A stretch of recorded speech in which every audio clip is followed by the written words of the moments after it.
Good morning Shalini. ప్రధాన పత్రికలోని వార్తలు అయితే ఈరోజు చూసుకుందాం. ముందుగా ఈనాడు చూసుకున్నట్లయితే రాయలసీమలో వైకాపాను నేల కూల్చండి, హోటళ్లకు చంద్రబాబు పవన్ కళ్యాణ్ పిలుపు, సీమను దోచుకున్న పెద్దిరెడ్డి కుటుంబం ఆ దోపిడీలో జగన్ కు వాటా ఉందని ధ్వజం. సో పవన్ ఓడించేందుకు ఎంపీ మిథున్ రెడ్డి కుట్రలు, 150 మంది ఎర్రచందనం స్మగ్లర్తో పిఠాపురం వెళ్లారన్న కిరణ్ కుమార్ రెడ్డి. ఇక జగన్ ప్రభుత్వానికి వ్యతిరేకంగా మరొక వార్తనైతే మనం ఇక్కడ చూసుకోవచ్చు. సో యజమానులు, శ్రామికులు, రైతులను దగా చేసిన జగన్ ప్రభుత్వం 5 ఏళ్ల దుష్టపాలనలో మద్యం, ఇసుక, భూమాఫియాలదే అగ్రస్థానం. అభివృద్ధికి అవకాశం ఉన్న రాష్ట్రాన్ని తొక్కేశారు. విశాఖ రైల్వే జోన్ కు స్థలాన్ని కేటాయించలేదు. సో కేంద్ర మంత్రి పీయూష్ గోయల్ ఫైర్. సో రాష్ట్రంలో ముగిసిన నామినేషన్ల స్వీకరణ. సో నిన్నటితో నామినేషన్ స్వీకరణ ముగిసిన విషయం మనందరికీ తెలిసిందే.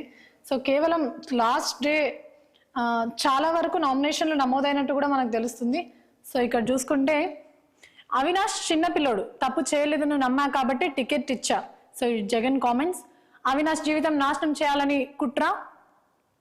ఈ కుట్రలో నా 2 చెల్లెళ్ళు కలిశారు. వైఎస్ పేరు తడపాలని చూసిన వాళ్ళని పార్టీలో చేరిక. వైఎస్ శత్రువు ఇంటికి పసుపు చీర కట్టుకెళ్లారు. వివేకాను చంపారన్న వ్యక్తికి మద్దతు. చిన్నానను ఓడించిన వారితో చెట్టాపట్టారు. సో వీళ్ళ రాజశేఖర రెడ్డి వారసులు అంటూ కూడా ఆయన ఫైర్ అయ్యారు. సో పులివెందుల సభలో షర్మిల అలాగే సునీతపై సీఎం జగన్ ఫైర్ అయ్యారు. సో దీనికి కౌంటర్ గా ఇక్కడ సునీత ఫైర్ కూడా మనం చూసుకోవచ్చు. సో చిన్న పిల్లాడైతే స్కూల్ కి పంపాలి అని కూడా సునీత కౌంటర్ వేశారు. వివేకానంద రెడ్డి హత్యపై లైవ్ డిబేట్ కు సిద్ధమా, మీ ఛానల్కే వస్తా, మీరు చర్చకు సిద్ధమేనా? సో సీఎం జగన్ కు వివేక కుమార్తె సునీత సవాల్. సో అవినాష్ ను నిర్దోషి అంటున్న జగన్ కు వ్యవస్థలపై నమ్మకం ఉందా? నిందితుడిని సిబిఐ తేల్చిన వ్యక్తికి 3వ టికెట్టా? ఇది మీకు తగదు, అలా చేయకండి. అవసరమైతే నా భర్తను, ఆయన అన్నను అరెస్ట్ చేయండి. సో నా తండ్రి వివేకాకు మాత్రం న్యాయం చేయాలి అని కూడా కోరిన సునీత. సో జగన్ కి సంబంధించి మరికొన్ని పాయింట్స్ కూడా మనం ఇక్కడ చూసుకోవచ్చు. జగన్, నీకు ఇది తగునా? నీ సొంత మీడియాలోనే మీ చిన్నాన్న వ్యక్తిత్వ అవమానం. సో కుటుంబ సభ్యుడు కాకపోయినా ముఖ్యమంత్రిగా ఇదే నీ కర్తవ్యం. నీ చెల్లెలను టార్గెట్ చేస్తుంటే ఏం పట్టదా? నిందితుడికే మళ్ళీ పోటీ అవకాశమా? సో జగన్ కు వివేక సతీమణి సౌభాగ్యమ లేఖ రాశారు. సో ఇక జగన్ కామెంట్స్ పై ఏదైతే శత్రువు ఇంటికి పసుపు చీర కట్టుకెళ్లారు అన్న ఒక కామెంట్ పై కూడా షర్మిల ఇక్కడ రివర్స్ కౌంటర్ అయితే వేశారు. సభ్యత, సంస్కారం ఉన్నాయా? నేను కట్టుకున్న చీర గురించి మగవాళ్ళ ముందు మాట్లాడతావా అంటూ జగన్ పై ఫైర్ అయ్యారు. సొంత చెల్లి అన్న ఇంకితం ఉండద్దా? ఇంత దిగజారుడా? పసుపు చీర కట్టుకోకూడదా? నీ పత్రిక పసుపు రంగులో లేదా? బాబు వద్ద మోకరిల్లింది నేను కాదు, నువ్వు మోదీ వద్ద మోకరిల్లావు. నీ కేసుల ఛార్జ్షీట్ లో వైఎస్ పేరును చేర్చింది నీ లాయర్ కాదా? సీఎం కు పిసిసి అధ్యక్షురాలు స్ట్రాంగ్ కౌంటర్. సో పులివెందుల్లో వివేక గురించి ఒక్క ముక్క మంచిగా మాట్లాడావా? రాజశేఖర రెడ్డి తమ్ముడని అన్నావా? చివరి నిమిషం దాకా వైసీపీలోనే ఉన్నాడని ఎందుకు చెప్పలేదు? అవినాష్ భవిష్యత్తును మేము ఎందుకు పాడు చేస్తాం? వివేక వద్యన్న ఎంపీ టికెట్ ఇచ్చినప్పుడు మేము కాదన్నామా? సో ఇక్కడ కూడా దానికి సంబంధించిన కొన్ని పాయింట్స్ ని మనం చూసుకోవచ్చు. సో పాపం పిల్లోడు వివేక కేసులో ఈ పిల్లోడిదే కీలక పాత్ర. సాక్ష్యాధారాలతో నిరూపించిన సిబిఐ అయినా జగన్ దృష్టిలో అవినాష్ పసివాడే. తిరుగుబాటు మొదలైంది. డ్రామా కంపెనీ మూసేసి జగన్ ఇంటికి అంటూ చంద్రబాబు కామెంట్స్ ఇవి. సో ఇష్టానుసారం పాలిస్తే జనం తిరగబడతారు. ఆయన మళ్ళీ వస్తే ఆస్తులు దోచేస్తాడు. చిత్తుగా ఓడించి గులకరాయి గాయానికి ప్రజలే చికిత్స చేయాలి. కూటమి అధికారంలోకి వచ్చిన వెంటనే అర్హులందరికీ 3 సెంట్లు ఇల్లు కట్టిస్తాం. ఏప్రిల్ నుంచి 4000 పెన్షన్ ఫస్ట్ నే ఇంటికి వచ్చి ఇస్తాం. సో మొదటి సంతకం మెగా డిఎస్సి పైనే. ఉద్యోగం వచ్చే వరకు 3000 నిరుద్యోగ భృతి. సో టీడీపీ అధినేత చంద్రబాబు చేసిన కామెంట్స్ ఇవి. సో ఇక్కడ చూసుకుంటే రాష్ట్రంలో మార్పు తథ్యం. జగన్ ఓడించేందుకు జనం సిద్ధం అంటూ కూడా పవన్ కళ్యాణ్ కౌంటర్ అయితే వేశారు. సో రాజంపేట, రైల్వే కోడూరులో ఉమ్మడి సభలు. ఒక్క ఛాన్స్ తో 100 ఏళ్లకు షాక్. పాదయాత్ర మేనిఫెస్టోలో ఇచ్చిన హామీలు 730, 85% అమలు చేయలేదు. నమ్మక ద్రోహిణి ట్రేడ్ మార్క్ జగన్. జనం నెత్తిన 13 లక్షల కోట్ల అప్పులు. సో ఒక్కొక్క కుటుంబంపై 15 లక్షల భారం. అమ్మ బడికి 13,000, నాన్న బుడ్డితో 1,00,000 స్వాహ. మద్యం వ్యాపారంలో 1,00,000 కోట్ల దోపిడీ. ఇసుక గనుల్లో అక్రమాలతో మరో 1,00,000 కోట్లు. సో ఈ 5 ఏళ్లలో 10 సార్లు విద్యుత్ ఛార్జీల బాధుడు. జనంపై 75,000 కోట్ల భారం. విషపూరిత మద్యంతో 30,000 మంది మృతి. అనారోగ్యం బారైన 35 లక్షల మంది. సో జగన్ 5 ఏళ్ల పాలనపై ఎన్డీఏ ఛార్జ్ షీట్ అంటూ కూడా మనం వార్తను చూసుకోవచ్చు.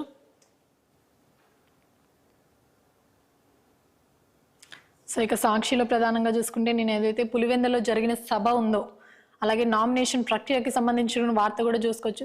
మంచి చేయడమే, మాట తప్పకపోవడమే మన కల్చర్. పులివెందుల బహిరంగ సభలో CM YS Jaganmohan Reddy.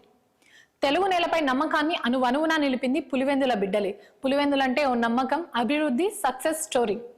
TDP mafia దుర్మార్గాలను ఎదిరించే ధైర్యాన్ని ఇచ్చింది. ప్రతి కష్టంలోనూ నా వెంట నడిచింది. మీ బిడ్డను ఎదుర్కోలేక బాబు, దత్తపుత్రుడు, వదినమ్మ, ఎల్లో మీడియా ఏకమయ్యారు. వారి కుట్రలో నా ఇద్దరు చెల్లెలు భాగస్వాములయ్యారు. వైఎస్ లెగసీ లేకుండా చేయాలని చూసిన పార్టీలో చేరారు. వైఎస్ఆర్ శత్రువులతో చేతులు కలిపి మోకరిల్లిన వీళ్ళు వైఎస్ఆర్ వారసుల. సో మహానేతకు వారసులు ఎవరనేది ప్రజలే చెప్పాలి. పథకాలు ప్రజలకు మంచి చేయడంలో మీ జగన్ను ఎవరు ఢీకొట్టలేరు. సో ఇమేజ్ లో చూసుకోవచ్చు, సీఎం వైఎస్ జగన్ నామినేషన్ దాఖలు. వైఎస్ఆర్ జిల్లా పులివెందుల్లోని ఆర్ఓ కార్యాలయంలో నామినేషన్ పత్రాలపై సంతకం చేస్తున్న సీఎం జగన్. సో ఇక్కడ చూసుకుంటే ఈ నెల 28 నుంచి సీఎం జగన్ ఎన్నికల ప్రచారం. తాడిపత్రిలో ఉదయం నిర్వహించే సభతో ప్రచారానికి శ్రీకారం. ప్రతిరోజు 3 నియోజకవర్గాల్లో సభలు. సో రేపు వైఎస్ఆర్సీపీ మేనిఫెస్టో విడుదల. వైఎస్ఆర్సీపీలోకి కమలాపురం మాజీ ఎమ్మెల్యే వీరశివారెడ్డి చేరిక. సో ఇవి ప్రధానంగా సాక్షిలో ఉన్న వార్తలు. ఇక దిశలో చూసుకుంటే ఇక్కడ తెలంగాణకి సంబంధించిన వార్తలు మనం చేసుకోవచ్చు. కేసీఆర్ కు సమన్లు. పరిస్థితులను బట్టి నోటీసులు ఇచ్చేందుకు జ్యుడిషియల్ కమిషన్ కసరత్తు. కమిషన్ ముందుకు హాజరు కాక తప్పదు. అప్పటి ఇరిగేషన్ మంత్రి హరీష్ రావు సైతం. సో ఆఫీసర్లు, ఇంజనీర్లతో పాటు ఎంక్వైరీకి కాళేశ్వరంపై జస్టిస్ చంద్రఘోష్ ప్రశ్నించే ఛాన్స్. ముఖాలను చూసి విచారణ చేయం, ప్రజల నుంచి ఫిర్యాదులు స్వీకరిస్తామంటూ కూడా స్పష్టం చేశారు. ఇక ఇక్కడ చూసుకుంటే బీజేపీకి 405కు పైగానే. తెలంగాణలో పార్టీని 12 స్థానాల్లో గెలిపించండి. ముస్లిం రిజర్వేషన్లు రద్దు చేస్తాం. కాంగ్రెస్, బీఆర్ఎస్ ఒక్కటే. ధరణి, కాళేశ్వరం అవినీతిపై చర్యలేవి. రాష్ట్రాన్ని ఢిల్లీ కాంగ్రెస్ కు ఏటీఎంగా మార్చారు. మా పార్టీతోనే రాష్ట్ర సమగ్ర అభివృద్ధి సాధ్యం. సిద్దిపేటలో కేంద్ర హోంమంత్రి అమిత్ షా వ్యాఖ్యలివి. సో నయవంచనకు కాంగ్రెస్ మారు పేరు అంటూ కూడా ఆయన కామెంట్ చేశారు. సో ఇక ఫోన్ ట్యాపింగ్ కి సంబంధించిన ఒక అప్డేట్ మనం చూసుకోవచ్చు. ఫోన్ ట్యాపింగ్ నిందితులపై cyber terrorism section IT act 66 నమోదు కింద సన్నద్ధం. నాంపల్లి కోర్టులో మెమో దాఖలు చేసిన పంజాగుట్ట పోలీసులు నేరం రుజువైతే జీవితకాలం శిక్ష అని కూడా స్పష్టం చేశారు. సో ఒకడు ఓట్లు, మరొకడు ఒట్లు. అక్షింతలు మన కడుపు నింపుతాయా? రాజకీయాల కోసం దేవుడిని వాడుకుంటున్నారు. సిగ్గు లేకుండా ఎలా ఓట్లు అడుగుతున్నారు? తెలంగాణకు కాంగ్రెసే శత్రువు. నా గుండె చీలిస్తే తెలంగాణ కనిపిస్తుంది, రైతుల గుండె చీలిస్తే నేను కనిపిస్తా అంటూ కేసీఆర్ కామెంట్ చేశారు. సో కాంగ్రెస్ కొడుకులకు అహంకారం నెత్తికెక్కింది. ఆ పార్టీకి ఓటేస్తే మెదక్, సిద్దిపేట జిల్లాలు పోతాయి. రాజీనామా లేఖలు మేధావుల చేతుల్లో పెట్టేందుకు రేవంత్ సిద్ధమా అంటూ కూడా హరీష్ కౌంటర్ వేశారు. సో ఇక్కడ రేవంత్ కి సంబంధించిన సీఎం రేవంత్ రెడ్డి సభకి ఏదైతే నిన్న జరిగిన సభకి సంబంధించిన వార్త చూసుకోవచ్చు. మోడీ గెలిస్తే రిజర్వేషన్లు రద్దు. నమో అంటూ నమ్మించి మోసం చేయటం. ప్రతి అకౌంట్లో 15 లక్షలు వేస్తామన్నారు, 15 పైసలు కూడా వేయలేదు. కారు షెడ్డుకు పోయిందని దానిని తూకానికి అమ్ముడే. లక్ష మెజారిటీతో రంజిత్ రెడ్డి విజయం ఖాయం. సో ముఖ్యమంత్రి రేవంత్ కౌంటర్ ఇది. సో ఇక్కడ మరిన్ని అప్డేట్స్ చూసుకుంటే గేట్లన్నీ ఓపెన్. చేరికలపై ఏఐసిసి నుంచి గ్రీన్ సిగ్నల్. సీఎం రేవంత్ రెడ్డికి హైకమాండ్ ఫ్రీ హ్యాండ్. కాంగ్రెస్ లోకి వరంగల్ మేయర్ గుండా సుధారాణి. గాంధీ భవన్ లో జగ్గారెడ్డి సమక్షంలో చేరిక. సో కాంగ్రెస్ తో టచ్ లోకి బీఆర్ఎస్ ఎమ్మెల్సీ మాజీ ఎంపీ సురేందర్ రెడ్డితో బస్వరాజు సారయ్య భేటీ. సో ఇక్కడ చూసుకుంటే మల్కాజ్గిరి బరిలో 114 మంది. ఆ సెగ్మెంట్ లోనే అత్యధికం. అత్యల్పంగా ఆదిలాబాద్ లో 23 మంది. 17 సెగ్మెంట్లు. పోటీల్లో 893 మంది. సో వారం రోజుల్లో 1488 నామినేషన్లు దాఖలు. చివరి రోజు 632 దాఖలు. సో ముగిసిన గడువు. ఇక వెలుగులో చూసుకుంటే సో ఇక్కడ కూడా రేవంత్ కి సంబంధించిన ఒక వార్తని మనం చూసుకోవచ్చు. సో మోదీ మళ్ళీ గెలిస్తే రిజర్వేషన్లు రద్దు. బీజేపీకి ఓట్లేస్తే జరిగేది ఇదే. ఎస్సీ, ఎస్టీ, బీసీలను అప్రమత్తంగా ఉండాలని సీఎం సూచించారు. రాజ్యాంగ హక్కులను బీజేపీ కాలరాస్తుంది.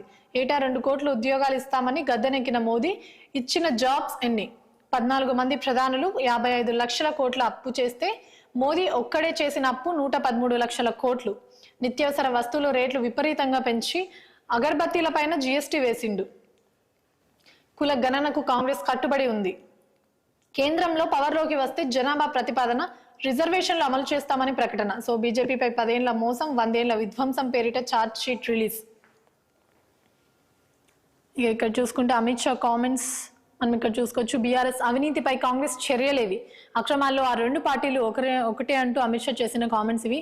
రాష్ట్రంలో ముస్లిం రిజర్వేషన్లు ఎత్తేసాం, ఎస్సీ ఎస్టీ బీసీలకు లబ్ధి చేకూరుస్తాం, అయోధ్యలో గుడి కట్టి దేశమంతా జై శ్రీరామ్ అనిపించిన ఘనత మోదీదే, దేశంలో 400కు పైగా సీట్లు గెలిచి మళ్లీ అధికారంలోకి వస్తామని ధీమా.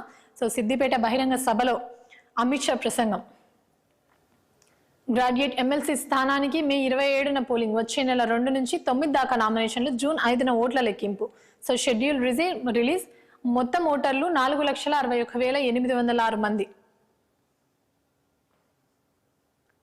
సో ఇక్కడ కూడా కేసీఆర్ కామెంట్స్ చూసుకోవచ్చు. ప్రజల గుండెలు చీలిస్తే నేను కనిపిస్తా అంటూ కూడా ఆయన కామెంట్ చేశారు.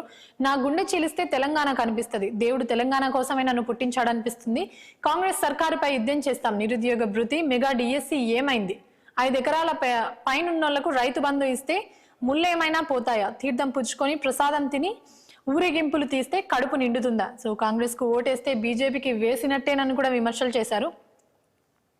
సో ఇక్కడ చూస్తే అవసరమైతే కేసీఆర్ ను కూడా పిలుస్తాం అంటూ ఇందాక కూడా చూసాం మనం. సో రాజకీయ నేతలకు నోటీసులు ఇస్తాం, కాళేశ్వరం ప్రాజెక్ట్ అవకతవకలపై జస్టిస్ పిసి ఘోష్, నేను ముఖాలను చూసి విచారణ చేయను, జరిగిన నష్టాన్ని మాత్రమే పరిగణలోకి తీసుకుంటా, సెకండ్ విజిట్ లో మేడిగడ్డ బ్యారేజ్ పరిశీలనకు వెళ్లాలని వెల్లడి. సో బీఆర్కే భవన్ లో ఇరిగేషన్ అధికారులతో కూడా సమావేశమైనట్టు తెలుస్తుంది.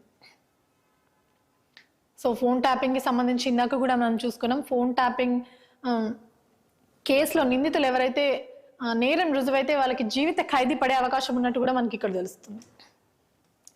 కాంగ్రెస్ మహిళల గ్యారంటీ. సో కాంగ్రెస్ కు మహిళల గ్యారంటీ అని కూడా ఒక వార్త చూసుకోవచ్చు. ఉచిత బస్సు, ఫ్రీ కరెంట్, 500కే గ్యాస్ సిలిండర్, డ్వాక్రా రుణాల వడ్డీ మాఫీ కలిసొస్తాయని పార్టీ ఆశలు.